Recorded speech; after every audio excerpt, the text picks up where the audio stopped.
Doctor soya Joseph, Rahul Gandhi മോശമായി പെരുമാറിയെന്ന് കാണിച്ച് നാഗാലാൻഡിലെ വനിതാ BJP MP രാജ്യസഭാ അധ്യക്ഷന് കത്തയക്കുന്ന സാഹചര്യം വരെ ഉണ്ടായി.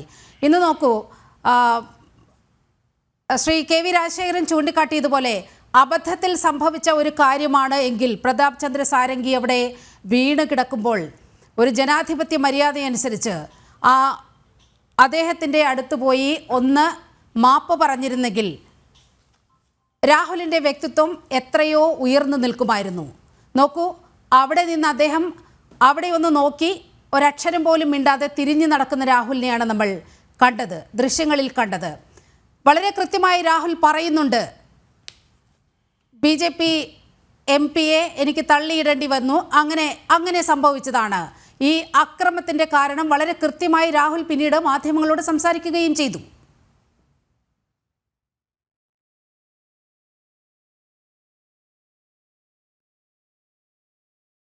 മറുപടി പറയാമോ? സോയ,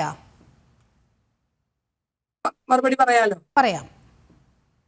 അപ്പൊ ഈ പറഞ്ഞ എനിക്ക് മുൻപ് സംസാരിച്ച ആളുകൾക്കൊക്കെ ഉള്ള അല്ലെങ്കിൽ ആളുകൾക്കൊക്കെ വേണ്ടി മറുപടി പറയേണ്ടിയിരിക്കുന്നു. തീർച്ചയായും യഥാർത്ഥത്തിൽ നമ്മൾ ഈ BJP മുന്നോട്ട് വെക്കുന്ന എല്ലാ കാലത്തെയും ഒരു രീതിയുണ്ട്. നിങ്ങൾക്കൊക്കെ അറിയാവുന്ന, വ്യക്തമായി അറിയുന്ന ഒരു കാര്യമാണ്. കാരണം BJP-യെ സംബന്ധിച്ച് ഈ രാജ്യത്തിന്റെ ലെഗസിയുമായി ബന്ധപ്പെട്ട്, ഈ രാജ്യത്തിന്റെ വലിയ പുരോഗമനവുമായി ബന്ധപ്പെട്ട് എടുത്തു പറയത്തക്ക ഒരു പേരും BJP-യുടെ ചരിത്രപരമായിട്ടുള്ള വീരനായകന്മാരെ സംബന്ധിച്ചില്ല. എന്റെ ചരിത്രപരമായിട്ടുള്ള എന്റെ അറിവ് വെച്ച് തന്നെയാണ് പറയുന്നത്. ഏറെ ബഹുമാന്യനായിട്ടുള്ള മാധ്യമപ്രവർത്തകൻ പറഞ്ഞ സവർക്കറുടെ പരാമർശത്തിലേക്ക് കൂടി ഞാൻ വരുന്നുണ്ട്. അപ്പൊ അതിന് മുൻപ് ഈ പറഞ്ഞു വെക്കുന്ന ആദ്യം അതിന് കണ്ടെത്തുന്ന ചില വഴികളുണ്ട്. ചില വഴികളുടെ പ്രത്യേകത ഇതാണ്. ആദ്യം നെഹ്റുവിനെ ഒരു വശത്ത് പ്രതിഷ്ഠിക്കും, എന്നിട്ട് മറുവശത്ത് ഈ പറയുന്ന അവരാരെയാണോ ഹൈജാക്ക് ചെയ്യാൻ ശ്രമിക്കുന്നത്, കുറെ കാലം പട്ടേലിനെ ആയിരുന്നു. അപ്പൊ നെഹ്റുവിന്റെ ശത്രുവാണ് പട്ടേൽ. അപ്പൊ പട്ടേലിനെ വലിയ രീതിയിൽ ആരാധിക്കുന്നു, പട്ടേലിന് പ്രതിമ ഉണ്ടാക്കുന്നു, പട്ടേലിനെ വലിയ രീതിയിലുള്ള ഒരു ഗ്ലോറിഫിക്കേഷൻ നടത്തിക്കൊണ്ട് നെഹ്റുവല്ല പട്ടേലായിരുന്നു ഇന്ത്യയുടെ ആദ്യത്തെ പ്രധാനമന്ത്രി എന്ന രീതിയിൽ വരുത്തി തീർക്കാനുള്ള വലിയ ശ്രമങ്ങൾ ഒരുപാട് കാലം ഞാനും നിങ്ങളും ഒക്കെ കണ്ടതാണ്. അല്ല എന്ന് എനിക്കോ നിങ്ങൾക്കോ ഇവിടെ ഇരിക്കുന്ന ആർക്കും പറയാൻ സാധിക്കില്ല. കാരണം അത് കുറെ വലിയ പ്രതിമ ഉണ്ടാക്കുന്നു, ഈ രാജ്യം പട്ടിണിയിലാവുന്ന സമയത്തും അതൊരു തന്ത്രമാണ്. ഇപ്പൊ നെഹ്റുവിനെ ഒരു വശത്ത് പ്രതിഷ്ഠിക്കുന്നു, അംബേദ്കറിനെ. അപ്പൊ പട്ടേലിനെ കൊണ്ട് നടക്കാത്തത് ഇനി അംബേദ്കറിനെ ഞങ്ങൾ ഏറ്റെടുക്കാൻ പോവുകയാണ്. അംബേദ്കർ ഈ രാജ്യത്ത് സവർക്കറിനോടൊപ്പം ചേർന്ന് പ്രവർത്തിച്ച ആളുകളാണ്, അല്ലെങ്കിൽ സംഘപരിവാരത്തിന്റെ വലിയ അജണ്ട നടപ്പിലാക്കാൻ വേണ്ടി ആഗ്രഹിച്ചിരുന്ന ഒരാളാണ് ഈ രാജ്യത്ത്. ഞാൻ അംബേദ്കർ മുന്നോട്ട് വെച്ചിട്ടുള്ള ഒരു കോൺട്രിബ്യൂഷനെയും നിഷേധിച്ചുകൊണ്ടല്ല ഞാൻ സംസാരിക്കുന്നത്. ഈ രാജ്യത്തിന്റെ ഭരണഘടന എന്ന് പറയുന്നത് അത് ഏറ്റവും ഓതന്റിക് ആയിട്ടുള്ള ഒരു ഗ്രന്ഥം. ഈ രാജ്യത്ത് ഞാനും നിങ്ങളും ഇവിടെ ഇരിക്കുന്ന മുഴുവൻ മനുഷ്യരും ഇവിടെ ഇരുന്ന് സ്വാതന്ത്ര്യത്തോടു കൂടെ സംസാരിക്കുന്നുണ്ടെങ്കിൽ അത് ഈ രാജ്യത്തിന് ഒരു ഭരണഘടന ഉണ്ടായിരുന്നു. അതിന്റെ ശില്പി അംബേദ്കർ ആണ്. അന്ന് ഈ രാജ്യം ഭരിച്ചിരുന്ന പ്രസ്ഥാനം എന്താണ് എന്നൊക്കെയുള്ള, ഈ രാജ്യത്തിന്റെ പ്രധാനമന്ത്രി ആരാണ് എന്നൊക്കെയുള്ള കൃത്യമായ ബോധ്യത്തിൽ തന്നെയാണ് ഞാൻ സംസാരിക്കുന്നത്. ഞാൻ അംബേദ്കറെ ഒരു തരി പോലും അല്ലെങ്കിൽ നെഹ്റുവിന് മുകളിലോ നെഹ്റുവിന് താഴെയോ ഒന്നും പ്രതിഷ്ഠിക്കാൻ വേണ്ടി. പക്ഷേ NCERT പാഠപുസ്തകത്തിൽ ഈ തലമുറയെ, ഒരു വളർന്നു വരുന്ന തലമുറയെ നിങ്ങൾ പഠിപ്പിച്ചതൊന്നും അങ്ങനെയല്ലല്ലോ. NCERT പാഠപുസ്തകത്തിൽ വന്ന ആ കാർട്ടൂൺ സോയയുടെ ശ്രദ്ധയിൽപ്പെട്ടോ? NCERT പാഠപുസ്തകത്തെ പറ്റി പറഞ്ഞപ്പോ നോക്കൂ, അംബേദ്കറിന്റെ പിറകിൽ ചാട്ടവാറുമായി നിൽക്കുന്ന ആരാണ്? ചാട്ടവാറുമായി നിൽക്കുന്നത് ആരാണ്? സോയയ്ക്ക് പറയാൻ കഴിയുമോ? അത് നെഹ്റുവാണ്. ആ വിഷയം പാർലമെന്റിൽ ഉയർത്തിയത് BJP ആണ്. ഒടുവിൽ സഹികെട്ട് NCERT ടെക്സ്റ്റ് ബുക്കിൽ നിന്നും ഈ കാർട്ടൂൺ പിൻവലിക്കേണ്ടി വന്നു. എന്താണ് സോയ നിങ്ങളുടെ സർക്കാരുകൾ, നിങ്ങളുടെ നേതാക്കൾ ആ പാവപ്പെട്ട മനുഷ്യനോട് ചെയ്തത്? അല്ലല്ല, ഞാൻ പറയട്ടെ, അതിന്റെ പിന്നിൽ ചരിത്രപരമായിട്ടുള്ള വസ്തുതയെ പറ്റി കൂടി പറയട്ടെ. ഞാൻ ചാട്ടവാറിന് അടിക്കുന്നു അല്ലെങ്കിൽ അത്തരത്തിലുള്ള പരാമർശങ്ങൾ, അത്തരം ഒരു കാർട്ടൂൺ അതിൽ ഒരു നീതിയും ഇല്ല എന്ന് തന്നെയാണ് ഞാൻ പറഞ്ഞു വെക്കുന്നത്. അതിനപ്പുറത്തേക്ക് ഈ രാജ്യത്തിന് സ്വാതന്ത്ര്യം കിട്ടുന്ന സമയത്തേക്ക് ഈ രാജ്യം, നിങ്ങൾ മറ്റു രാജ്യങ്ങൾ എടുത്ത് പരിശോധിക്കുക. ഇന്ത്യക്കൊപ്പം സ്വാതന്ത്ര്യം കിട്ടിയ മറ്റു രാജ്യങ്ങളുടെ നിലവാരവും അല്ലെങ്കിൽ അതിന്റെ സ്ഥിതിയും നിങ്ങളൊന്ന് എടുത്ത് പരിശോധിക്കുക. അപ്പോൾ നിങ്ങൾക്ക് മനസ്സിലാവും ഈ ഭരണഘടനയുടെ പ്രാധാന്യം എന്താണ്, ഈ രാജ്യത്ത് നെഹ്റുവിന്റെ പ്രാധാന്യം എന്താണ്, കോൺഗ്രസിന്റെ പ്രാധാന്യം എന്താണെന്നൊക്കെ മനസ്സിലാകാൻ അത് മാത്രം പരിശോധിച്ചാൽ മതി. അതോടൊപ്പം സ്വാതന്ത്ര്യം കിട്ടിയ ഏത് രാജ്യമാണ് പൊളിറ്റിക്കൽ സ്റ്റെബിലിറ്റിയോട് കൂടെ നിൽക്കുന്നത്? എന്തുകൊണ്ടാണ് ഇന്ത്യക്ക് പൊളിറ്റിക്കൽ സ്റ്റെബിലിറ്റി ഉണ്ടായതെന്ന് ചോദിച്ചു കഴിഞ്ഞാൽ അതിന്റെ ഒറ്റ കാരണം എന്ന് പറയുന്നത് അത് വളരെ കൃത്യമായ സമയത്ത് ഒരു ഭരണഘടന ഇന്ത്യക്ക് അതിന്റെ പ്രാബല്യത്തിൽ വരുത്താൻ കഴിഞ്ഞു എന്നുള്ളത് കൊണ്ട് മാത്രമാണ്. ആ ഭരണഘടന എഴുതി ഉണ്ടാക്കിയത് ഡോക്ടർ അംബേദ്കർ ആണ്. അംബേദ്കറുടെ നേതൃത്വത്തിലുള്ള അല്ല, അത് ഞാൻ നിഷേധിക്കുന്നില്ല. ആളുകളാണ്. ഈ രാജ്യത്തിന്റെ പ്രധാനമന്ത്രി നെഹ്റുവല്ല എന്നും അതിന്റെ പ്രിയാമ്പിൾ നെഹ്റുവിന്റെ ഒബ്ജക്റ്റീവ് റെസല്യൂഷനിൽ നിന്ന് രൂപം കൊണ്ടതാണെന്ന് നിങ്ങൾ നിഷേധിക്കുന്നുണ്ടോ? അല്ല, ഞാൻ പറഞ്ഞത് അംബേദ്കർ അല്ലാതെ ഞങ്ങൾ ആരും നിഷേധിച്ചിട്ടില്ല. ഞങ്ങൾക്ക് ആർക്കും അംബേദ്കറിനെ നിഷേധിക്കാനുള്ള ആ പ്രിയാമ്പിളിൽ പിന്നെ ഒരു ഭേദഗതി വന്നല്ലോ, അതെന്തിനായിരുന്നു സോയ? നിങ്ങൾ എന്തിനാണ് സോയ, ആ പ്രിയാമ്പിളിൽ പിന്നെ ഒരു ഭേദഗതി വന്നു, അതെന്തിനായിരുന്നു? അല്ല, പലതരത്തിലുള്ള രാജ്യത്ത് ഒരു ഭരണഘടന വരുമ്പോൾ എല്ലായിടങ്ങളിലും ഇതൊക്കെ സ്വാഭാവികമായിട്ടുള്ള പിന്നെ എന്തിനാണ് രാജ്യത്ത് അഡ്വക്കേറ്റ് ശങ്കുട്ടിദാസ്, സ്വാഭാവികമായ പ്രക്രിയയായിരുന്നോ 29 തവണ ഈ ഭരണഘടനാ ഭേദഗതി വന്നത്? ഒരു വ്യക്തിയുടെ അധികാരം നിലനിർത്താൻ, ഒരു കുടുംബത്തിന് വേണ്ടി, ആ സ്ഥിരതയ്ക്ക് വേണ്ടി ഭരണഘടന ഭേദഗതി ചെയ്ത ചരിത്രമാണ് നമ്മുടെ മുന്നിലുള്ളത്. അല്ല, കാലത്തിനനുസരിച്ച് മാറ്റങ്ങൾ ഉണ്ടാകും. സോയ, ഒരു സെക്കൻഡ്. കാലത്തിനനുസരിച്ച് ഭരണഘടനാ ഭേദഗതികൾ ഉണ്ടാകണം, പക്ഷേ ഇത് അകാലത്തിൽ ചെയ്ത കാര്യങ്ങളെ കുറിച്ചാണ് പറഞ്ഞു വരുന്നത്. ഞാൻ പറയുന്നത് സോയുടെ ഊഴത്തിൽ സോയ സംസാരിച്ചോട്ടെ. ഞാൻ ഒറ്റ ചോദ്യം ചോദിക്കുന്നുള്ളൂ. സോയ പറയുന്നത് ഭരണഘടനയിൽ കാലത്തിനനുസരിച്ചുള്ള ഭേദഗതികൾ ഉണ്ടാവും, ചില സമയത്ത് പ്രിയമ്പളും ഭേദഗതിയൊക്കെ ചെയ്യേണ്ടി വരും, അതിലൊന്നും തെറ്റില്ല എന്നാണ്. അങ്ങനെയാണെങ്കിൽ പ്രിയമ്പളിനെ വീണ്ടും BJP ഭേദഗതി ചെയ്ത് കഴിഞ്ഞാൽ നിങ്ങൾ അംഗീകരിക്കും? ഞാൻ പറയുന്നത് ഈ രാജ്യത്ത് കോൺഗ്രസ് ഈ രാജ്യത്തിന്റെ ഭരണഘടന ഭേദഗതി ചെയ്തപ്പോൾ ഈ രാജ്യത്ത് ആർക്കും പ്രശ്നം ഉണ്ടായിരുന്നില്ല. ഈ BJP ഭേദഗതി ചെയ്യുമ്പോൾ എന്താണ് ഇങ്ങനെ പറഞ്ഞു വെക്കുന്നത്? ഈ രാജ്യത്തെ പൊതുസമൂഹത്തിന് എന്താണ് പ്രശ്നം ഉണ്ടായിരുന്നത്? കോൺഗ്രസ് ചെയ്തിട്ടുള്ള ഭരണഘടനാ ഭേദഗതികൾ 1976 42-ാം ഭരണഘടനാ ഭേദഗതിയെ വിളിക്കുന്നത് മിനി കോൺസ്റ്റിറ്റ്യൂഷൻ എന്നാണ്. ഭരണഘടനയ്ക്ക് ഉള്ളിൽ പുതിയൊരു ഭരണഘടന ഉണ്ടാക്കിയതാണ്. ഞാൻ നിഷേധിക്കേണ്ട ആവശ്യമില്ല. ഞാൻ പറയുന്നത് ഈ രാജ്യത്ത് ഒരു നിയമം കൊണ്ടുവരുമ്പോൾ കഴിഞ്ഞ 10 വർഷത്തെ, ഞാൻ കൂടുതൽ സംസാരിക്കുന്നത്, നിങ്ങൾ കഴിഞ്ഞ 10 വർഷത്ത് ഈ രാജ്യത്ത് BJP കൊണ്ടുവന്നിട്ടുള്ള നിയമങ്ങൾ എടുത്തൊന്ന് പരിശോധിച്ച് നോക്കുക. ഈ നിയമങ്ങൾക്കെതിരെ നടന്ന ബഹുജന പ്രക്ഷോഭങ്ങൾ പോലെ ഈ രാജ്യത്ത് ഒരു ഘട്ടത്തിലും ബഹുജന പ്രക്ഷോഭങ്ങൾ നടന്നിട്ടില്ല. എന്തുകൊണ്ടാണ് BJP ഈ രാജ്യത്ത് ഒരു കാര്യം കൊണ്ടുവരുമ്പോ, ഇപ്പൊ നിങ്ങൾ ഈ പ്രിയാമ്പിളിനെ പറ്റി പറയുമ്പോഴും അതാണ് ജനത്തിന്റെ പേടി. ഈ രാജ്യത്തെ പൊതുസമൂഹം, ഈ രാജ്യത്തെ പൊതുജനം, ഈ രാജ്യത്തെ ചിന്തിക്കുന്ന മനുഷ്യർ ഈ 10 വർഷത്തിനിടയിൽ BJP എത്ര ഭരണഘടനാ ഭേദഗതികൾ കൊണ്ടുവന്നു? അതിന്റെ കണക്കൊന്ന് പറയൂ. ഇവിടെ ഭരണഘടനയെ കൊല്ലാൻ നടക്കുന്നു, ഹിംസിക്കാൻ നടക്കുന്നു എന്നൊക്കെയാണല്ലോ നിരന്തരമായ ആരോപണങ്ങൾ. ഈ കഴിഞ്ഞ 10 വർഷത്തിനിടയിൽ BJP സർക്കാർ കൊണ്ടുവന്ന ഭരണഘടനാ ഭേദഗതികൾ എന്തെല്ലാമാണ്? അതിനെ കുറിച്ച് അറിയാമോ? പറ്റി മാത്രമല്ല സംസാരിക്കുന്നത്, നിങ്ങൾ കൊണ്ടുവന്നിട്ടുള്ള നിയമങ്ങൾ പോലും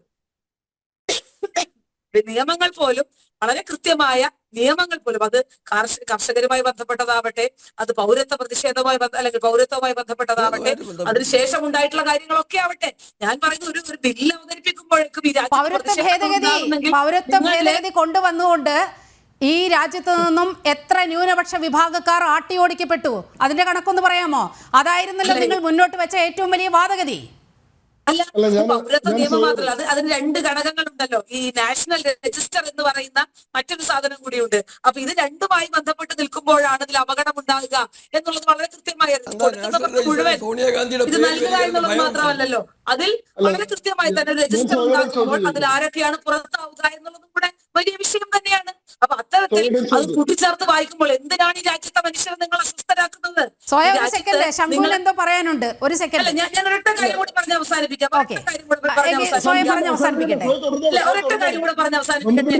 ബഹുമാന്യനായിട്ടുള്ള മാധ്യമ പ്രവർത്തകർ അദ്ദേഹം പറഞ്ഞിരുന്നു, സവർക്കറെ പറ്റി പറയാൻ പിന്നെ രാഹുൽ ഗാന്ധിക്കോ പ്രിയങ്ക ഗാന്ധിക്കോ സോയക്കോ യോഗ്യതയില്ല എന്ന് പറഞ്ഞു. ഞാൻ അത് ആഗ്രഹിക്കുന്നില്ല. സവർക്കറെ പറ്റി പറഞ്ഞ് എന്തെങ്കിലും ആ ഒരു ഭാഗ്യം സിദ്ധിക്കാൻ, അല്ലെങ്കിൽ ആ സവർക്കറെ പറ്റി എന്തെങ്കിലും പറഞ്ഞ് അഭിമാനം കൊള്ളാൻ ഈ രാജ്യത്ത് ജീവിക്കുന്ന എന്നെ സംബന്ധിച്ച് യാതൊരു ആഗ്രഹമില്ല, യാതൊരു അഭിമാനവും ഞാൻ അതിൽ കണ്ടെത്തുന്നില്ല. ചരിത്രമൊക്കെ നമ്മളും VD സതീശനെ പേടിച്ചിട്ടാണോ? VD സതീശനെ പേടിച്ച് അമിത്ഷായെയും മോഡിയെയും പേടിച്ച് മറുപടി പറയുന്നത് പോലെ ഞങ്ങൾ ശരി സോയ പറഞ്ഞ് അവസാനിപ്പിച്ചെന്ന് വിചാരിക്കുന്നു. കോൺഗ്രസുകാർക്ക് സമഗ്രം എന്താണെന്നുള്ള കൃത്യമായ ബോധ്യമുണ്ട്, പൊതുസമൂഹത്തിന് ബോധ്യമുണ്ട് എന്നുള്ളത് തന്നെയാണ്. അതുകൊണ്ട് സമഗ്രന്റെ ചരിത്രം പറഞ്ഞ് ആത്മാഭിമാനം കൊള്ളുന്ന സംഘം അത് കോൺഗ്രസിനെ പഠിപ്പിക്കേണ്ടതില്ല. അത് കോൺഗ്രസിനെ പഠിപ്പിക്കേണ്ടതില്ല. ഞങ്ങൾക്ക് അതിൽ അഭിമാനമില്ല എന്നുള്ളത് മാത്രമല്ല. സോയ ശംഖുവിലേക്ക് പോകുന്നു. അല്ല, സോയ പറയുന്നത് സവർക്കറുടെ ചരിത്രത്തെ പറ്റി പറയേണ്ട ആവശ്യം കോൺഗ്രസിനില്ല, കോൺഗ്രസ് അത് അപമാനമായിട്ടാണ് കണക്കാക്കുന്നതെന്നാണ്. അങ്ങനെയാണെങ്കിൽ ശ്രീമതി സോയ പറയണം ഇന്ദിരാഗാന്ധി കോൺഗ്രസ്സുകാരി ആയിരുന്നില്ല, ഇന്ദിരാഗാന്ധിയുടെ നിലപാട് കോൺഗ്രസിന് വിരുദ്ധമായിരുന്നു. കാരണം 1971 സവർക്കറുടെ പേരിൽ പോസ്റ്റൽ സ്റ്റാമ്പ് ഇറക്കുന്നത് ഇന്ദിരാഗാന്ധിയുടെ ഗവൺമെന്റ് ആണ്. സവർക്കറുടെ ജന്മവാർഷികവുമായി ബന്ധപ്പെട്ട് റിമാർക്കബിൾ സൺ ഓഫ് ഇന്ത്യ എന്ന് സവർക്കറെ വിശേഷിപ്പിച്ചുകൊണ്ട്, ഇന്ത്യയുടെ ധീരനായ പുത്രൻ എന്ന് സവർക്കറെ വിശേഷിപ്പിച്ചുകൊണ്ട് ലെറ്റർ അയക്കുന്നത് ഇന്ദിരാഗാന്ധിയാണ്. ഇന്ദിരാഗാന്ധിയുടെ കാലഘട്ടത്തിൽ തന്നെയാണ് സവർക്കറുടെ പേരിൽ 1 രൂപ കോയിൻ ഇന്ത്യൻ ഗവൺമെന്റ് ഇഷ്യൂ ചെയ്യുന്നത്. ഇങ്ങനെ സവർക്കറെ വല്ലാതെ ബഹുമാനിക്കുകയും ആദരിക്കുകയും ചെയ്യുന്ന ഇന്ദിരാഗാന്ധിയുടെ സർക്കാർ കോൺഗ്രസിന്റെ നിലപാടായിരുന്നില്ല പിന്തുടരുന്നത്, കോൺഗ്രസ്സുകാരി ആയിരുന്നില്ല ഇന്ദിര എന്നെങ്കിലും നിങ്ങൾ സമ്മതിക്കേണ്ടി വരും. രണ്ടാമത്തെ കാര്യം, ഇപ്പോ ഭരണഘടനാ ഭേദഗതി വരുത്തുന്നത് കാലികമായിട്ടൊക്കെ അതൊക്കെ നമ്മൾ ചെയ്യും. അതായത് കോൺഗ്രസ്സുകാരുടെ കാലത്ത് ചെയ്തിട്ടുള്ള ഭേദഗതികളൊക്കെ സ്വാഭാവിക ഭേദഗതികളാണ്. പക്ഷെ BJPയുടെ കാലത്ത് ചെയ്യുന്ന ഭരണഘടനാ ഭേദഗതികളെ സമൂഹം ആശങ്കയോട് കൂടിയിട്ടാണ് കാണുന്നത്. നിയമങ്ങളെ പോലും വല്ലാതെ പൊതുജന പ്രക്ഷോഭം ഉണ്ടാക്കുമെന്ന് പറഞ്ഞു. ഞങ്ങൾ പ്രതിപക്ഷത്തിൽ ഇരുന്നിരുന്ന കാലത്ത് ഞങ്ങൾ ജനാധിപത്യപരമായിട്ടുള്ള മര്യാദ കാണിച്ചിരുന്നു. ഞങ്ങൾക്ക് പീപ്പിൾസ് മാൻഡേറ്റ് കിട്ടിയില്ല.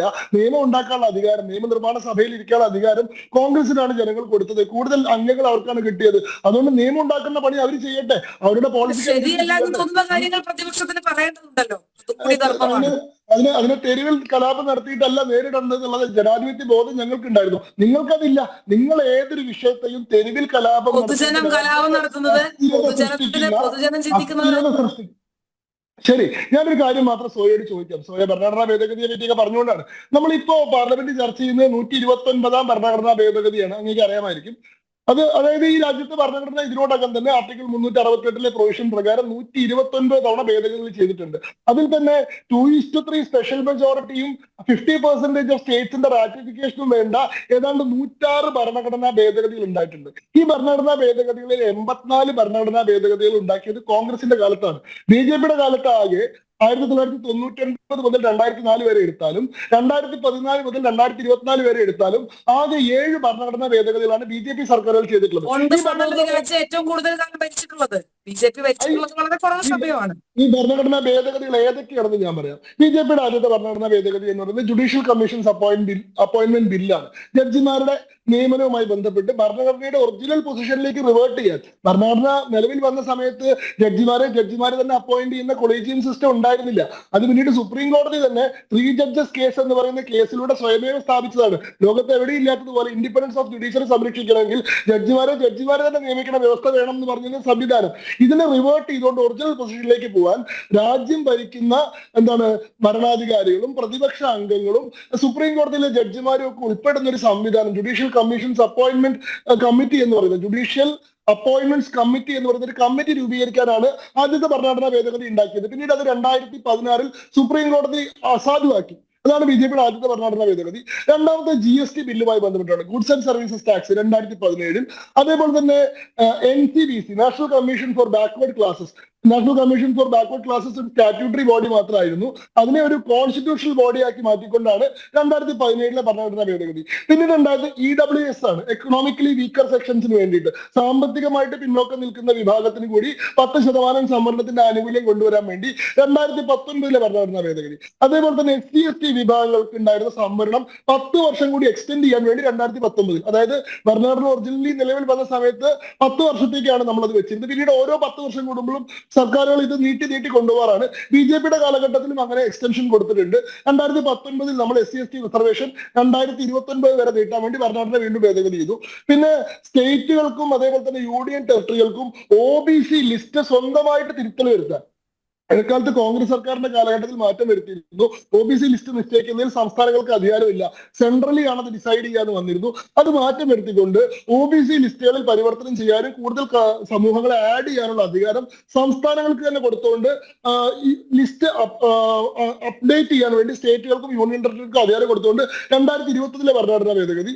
അതേപോലെ തന്നെ വനിതാ സംവരണവുമായി ബന്ധപ്പെട്ട ഏറ്റവും അവസാനത്തെ ഭരണഘടനാ ഭേദഗതി 2023 ലോക്സഭയിലാവട്ടെ രാജ്യസഭയിലാവട്ടെ ലെജിസ്ലേറ്റീവ് അസംബ്ലികളിലാവട്ടെ 33% വനിതാ സംവരണം കൊണ്ടുവരുന്നതിന് വേണ്ടി വിമൻ റിസർവേഷൻ.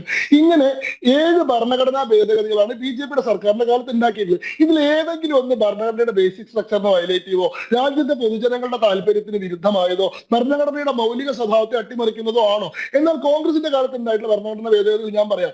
ഒന്നാമത്തെ ഭരണഘടനാ ഭേദഗതി ജവഹർലാൽ നെഹ്റുവിന്റെ മന്ത്രിസഭയുടെ കാലത്ത് 1950 എന്താണ്, ആർട്ടിക്കിൾ 19 അമെൻഡ് ചെയ്തു. ഭരണഘടന നിലവിൽ വന്ന സമയത്ത് ആർട്ടിക്കിൾ 19 എന്ന് പറയുന്നത് അൺറിസ്ട്രിക്റ്റഡ് റൈറ്റ് ആയിരുന്നു. അത് നിയന്ത്രണങ്ങളില്ലാത്ത, ഉപാധികളില്ലാത്ത റൈറ്റ് ആയിരുന്നു. എന്നാൽ സെഡിഷനെ പഞ്ചാബ് ഹൈക്കോടതി അസാധുവാക്കി കളഞ്ഞപ്പോ, സെഡിഷനെ പണിഷ് ചെയ്യാൻ വേണ്ടി വകുപ്പില്ല, അതൊരു കൊളോണിയൽ കാല നിയമമാണെന്ന് പറഞ്ഞുകൊണ്ട് സെഡീഷനെ ഡീക്രിമിനലൈസ് ചെയ്തപ്പോ സെഡീഷനെ ശിക്ഷിക്കാൻ വേണ്ടിയിട്ടാണ് ആർട്ടിക്കിൾ 19 റീസണൽ റെസ്ട്രിക്ഷൻസ് എന്ന് പറയുന്ന കണ്ടീഷൻസ് കൊണ്ടുവന്നത്. അങ്ങനെയാണ് ഫ്രീഡം ഓഫ് സ്പീച്ച് ആൻഡ് എക്സ്പ്രഷനെ റെസ്ട്രിക്ട് ചെയ്യുന്ന ആദ്യത്തെ ഭരണഘടനാ പ്രൊവിഷൻ ഇന്ത്യൻ ഭരണഘടനയിൽ ഉണ്ടായത്. അത് ചെയ്തത് ജവഹർലാൽ നെഹ്റു ആണ്. പ്രസിന്റെ റൈറ്റ്സ് കർട്ടൈൽ ചെയ്യാൻ, പുസ്തകങ്ങൾ സെൻസർ ചെയ്യാൻ, സർക്കാരിന് ഏതെങ്കിലും പുസ്തകത്തിന്റെ കണ്ടന്റ് സർക്കാർ വിരുദ്ധമോ രാജ്യവിരുദ്ധമോ ആണെന്ന് തോന്നിക്കഴിഞ്ഞാൽ ആ പുസ്തകത്തെ സെൻസർ ചെയ്യാൻ, അതേപോലെ തന്നെ ദൂരദർശൻ, ആകാശവാണി തുടങ്ങിയ പ്രക്ഷേപണം ചെയ്യുന്ന പരിപാടികൾ സെൻസർ ചെയ്യാൻ ഒക്കെ സർക്കാരുകൾക്ക് റൈറ്റ് കൊടുത്തുകൊണ്ട് ഭരണഘടനാ ഭേദഗതി കൊണ്ടുവന്നിട്ടുള്ള മഹാനായിട്ടുള്ള ജനാധിപത്യവാദിയായിട്ടുള്ള പ്രധാനമന്ത്രിയുടെ പേര് ജവഹർലാൽ നെഹ്റു എന്നാണ്. ഇന്ത്യയിലെ ഭരണഘടന സസ്പെൻഡ് ചെയ്യപ്പെട്ടിട്ടുള്ള ഒരേ ഒരു ഘട്ടം 1975 മാർച്ച് 25 മുതൽ 1977 ജൂൺ 21 വരെയുള്ള സമയമാണ്. ഈ സമയത്താണ് ഭരണഘടനയിലെ ആർട്ടിക്കിൾ 352 പ്രകാരം ഇന്ത്യയിൽ അടിയന്തരാവസ്ഥ പ്രഖ്യാപിക്കപ്പെട്ടിട്ടുള്ളത്. അടിയന്തരാവസ്ഥ പ്രഖ്യാപിക്കപ്പെട്ട് കഴിഞ്ഞാൽ അങ്ങേക്ക് അറിയുന്നത് പോലെ ഭരണഘടനയിലെ ആർട്ടിക്കിൾ 20, 21 ഒഴികെയുള്ള മുഴുവൻ പ്രൊവിഷൻസ് സസ്പെൻഡഡ് ആവും. ഭരണഘടനയിലെ മൗലികാവകാശങ്ങൾ ഉൾപ്പെടെ ആർട്ടിക്കിൾ 14 മുതൽ ആർട്ടിക്കിൾ 32 വരെ പറയുന്ന മൗലികാവകാശങ്ങൾ ഉൾപ്പെടെ മുഴുവൻ പ്രൊവിഷൻസും fundamental rights can be suspended എന്നാണ്. ആർട്ടിക്കിൾ 32 പോലും നിലനിൽക്കില്ല. ആർട്ടിക്കിൾ 32 എന്താ, റൈറ്റ് ഫോർ കോൺസ്റ്റിറ്റ്യൂഷണൽ റെമഡീസ് ആണ്. നിങ്ങളുടെ മൗലികാവകാശങ്ങൾ നിഷേധിക്കപ്പെട്ട് കഴിഞ്ഞാൽ അതിനെ ചാലഞ്ച് ചെയ്തുകൊണ്ട് സുപ്രീം കോടതിയെ സമീപിക്കാനുള്ള അവകാശമാണ്. ആ അവകാശം വരെ സസ്പെൻഡ് ചെയ്യാം. ആർട്ടിക്കിൾ 20 എന്താണ്, rights of convicted criminals in special cases, right against double jeopardy, അതേപോലെ തന്നെ എക്സ്പോസ്റ്റ് ഫാക്ടോ ലോ, ഇതാണ് ആർട്ടിക്കിൾ 20 പറയുന്നത്. ആർട്ടിക്കിൾ 21 പറഞ്ഞ right to life and personal liberty. ഈ 2 അവകാശങ്ങൾ, അതിൽ തന്നെ ലൈഫ് മാത്രമേ നിലനിൽക്കുള്ളൂ. 20, 21 ഒഴികെയുള്ള മുഴുവൻ പ്രൊവിഷൻസ് കോടതിയെ സമീപിക്കാനുള്ള പൗരന്റെ അവകാശം വരെ നിങ്ങൾ സസ്പെൻഡ് ചെയ്തു. മിസ, DISIR, കോഫെപോസ തുടങ്ങിയിട്ടുള്ള നിയമങ്ങൾ വെച്ചുകൊണ്ട് 1,25,000 ആളുകളെ നിങ്ങൾ അറസ്റ്റ് ചെയ്തു. സഭയിലുണ്ടായിരുന്ന പ്രതിപക്ഷത്തിന്റെ മുഴുവൻ നേതാക്കന്മാരെയും നിങ്ങൾ ജയിലിലടച്ചു.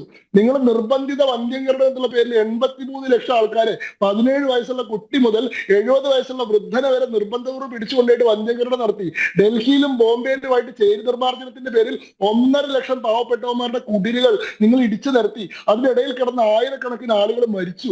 അടിയന്തരാവസ്ഥയുമായി ബന്ധപ്പെട്ടിട്ടുണ്ടായിട്ടുള്ള സമരങ്ങളിൽ മാത്രം കാഷ്വാലിറ്റി എന്ന് പറയുന്നത് 100ന് പേരെ മനുഷ്യന്മാരാണ് നമ്മുടെ കേരളത്തിലുള്ള രാജ്യമടക്കം. ഇങ്ങനെ ഭരണഘടന തടവിലിടപ്പെട്ടിട്ടുള്ള ഒരേ അനുഭവം ഇന്ത്യയിലുള്ള കോൺഗ്രസിന്റെ